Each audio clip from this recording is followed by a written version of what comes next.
R Indira, நிறுவனர், தமிழ்நாடு அரசு அனைத்து சுகாதார செவிலியர்கள் சங்கம். இன்றைக்கி இந்த பத்திரிகையாளர் கூட்டம் நடத்தியிருக்கோம். இது ஏன் அப்படின்னா, எங்களுக்கு மாநிலம் பூராவும் பல்வேறு பிரச்சனைகள் இன்றைக்கி தமிழ்நாடு பூராவும் நினைவிட்டு வருது. ஒரு சுகாதார செவிலியர் மத்தியில் ஒரு அச்சமும் பதட்டமும் நிலவி வருது. காரணம், 4000 காலி பணியிடங்கள் இருக்கும்போது அதையும் சகிச்சு கொண்டு பணி இருக்கும்போது தடுப்பூசி பணி என்பது கிராம சுகாதார செவிலியர்களோட பிரதான பணி. அந்த பணியை MLHB மேற்கொள்வார்கள். அதாவது சுகாதார இடைநிலை பணியாளர்கள், அவர்கள் மக்களை தேடி மருத்துவ பணிக்காக நியமிக்கப்பட்டவர்கள், அவர்கள் இந்த பணியை மேற்கொள்வார்கள் அப்படின்னு சொல்லும்போது இது பொதுமக்களுக்கு பல்வேறு பிரச்சனைகளை ஏற்படுத்தும் அப்படிங்கிற பயமும், எங்களுடைய ஜாப் சார்ட்டில் இருக்கின்ற பணியை நாங்கள் மேற்கொள்ளும் போது அந்த பணியை அவர்கள் மேற்கொள்வதாக ஆன்லைனில் என்ட்ரி பண்ண சொல்வது அப்படின்பதும் ஒரு பெரிய இதாக இருக்குது. ஏன்னா ஒருவர் செய்கின்ற பணியை அவர் செய்வதற்கு பதிலாக அந்த ஆன்லைனில் இன்னொருவர் செய்ததாக அந்த ஆன்லைனில் பதிவு செய்ய சொல்வது என்பது ஏற்றுக்கொள்ள முடியாததாக இருக்குது. அவங்களோட ஐடியில் VHN ஐடியிலே மேற்கொள்ளக்கூடாது, MLHB ஐடியில் மேற்கொள்ளணும். MLHBக்கு ஐடி இல்லைன்னா PSC ஐடியில் மேற்கொள்ளணும்னு சொல்வது இதில் ஒளிந்திருக்கக்கூடிய இது என்னன்றதை நாங்கள் தெரிந்து கொள்ள விரும்புகிறோம். நாங்கள் பணி மேற்கொள்கிறோம். நான் கிட்டத்தட்ட 30 ஆண்டுகளுக்கு மேலாக பதிவு அறிவே இல்லாமல் ஆண் பெண் பாலின பாகுபாடு நிலவுகிறது என்று சொல்கிறோம். ஏன்னா பலநோக்கு சுகாதார திட்டத்தில் ஆண் சுகாதார பணியாளர்கள் பணியில் சேர்ந்த 5 ஆண்டுகளில் கிரேட் 1 பதவி பெறுகிறார்கள். ஆனால் பெண்கள் ஒரு பதவி முதல்கட்ட பதவி உயர்வை ஏற்பதற்கு கிட்டத்தட்ட 30 ஆண்டுகள் காத்திருக்க வேண்டியிருக்கு. எங்களுடைய பாலின பாகுபாட்டை களையுங்கள் என்ற ஒரு கோரிக்கையை வைத்து தொடர்ந்து வலியுறுத்தி வருகின்றோம். தற்சமயம் பார்த்திங்கன்னா துணை சுகாதார நிலையங்கள் 4000க்கு மேல் இருக்குது. ஒரு VHN தன்னுடைய கிராமத்தை சுற்றி வருவதற்கு 20 கிலோமீட்டர் பயணிக்க வேண்டும். அதே போல் 4 இடம்னா பார்த்திங்கன்னா கிட்டத்தட்ட 100 கிலோமீட்டருக்கு அப்பால் நாங்கள் பயணம் மேற்கொள்ள வேண்டியிருக்கு. அதை எங்களுக்குள்ள சிரமத்தை நாங்கள் சொல்லியிருக்கோம். அந்த பயணம் மேற்கொண்டு பணிபுரிவதற்கு தன்னுடைய சொந்த செலவை தான் பயன்படுத்த வேண்டியிருக்கு. அதே மாதிரி முத்துலட்சுமி ரெட்டி மகப்பேறு நிதி திட்டம், இந்த திட்டம் என்பது ஆல்ரெடி சமூக நலத்தையார் மேற்கொள்ளப்பட்டது.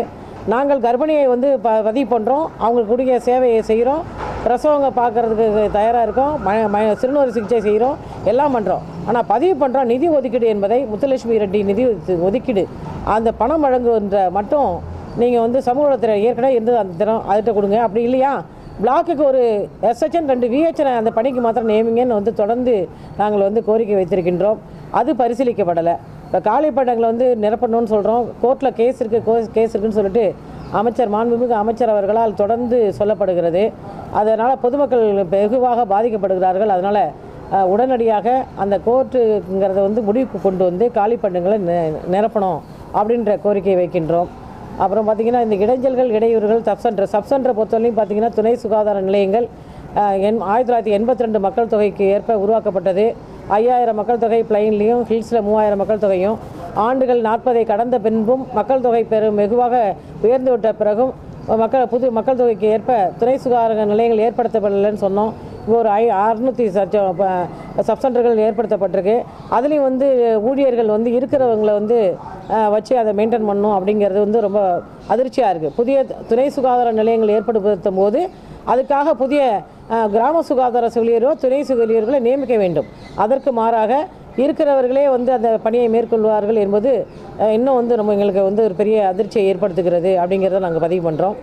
அது காலி பண்டங்களை விரைவாக அரசு முன் ஏதாவது ஒரு முயற்சி எடுத்து, அதாவது கிராம சுகாதார செவிலியர் பயிற்சி பெற்றவர்கள் கிட்டத்தட்ட பல ஆயிரம் பேர் இருக்காங்க. ஏற்கனவே பயிற்சி பெற்ற அரசு பள்ளியில் படித்தவர்களும் சரி, அரசாங்கத்தால் அங்கீகாரம் கொடுத்து தனியார் பயிற்சி பள்ளியில் பெற்றவர்களும் சரி நிறைய இருக்கிறார்கள். அவர்கள் உடனடியாக இந்த அவர்களை கொண்டு காலி பண்டுகள் நிரப்பணும் அப்படிங்கிற கோரிக்கையை வைக்கின்றோம்.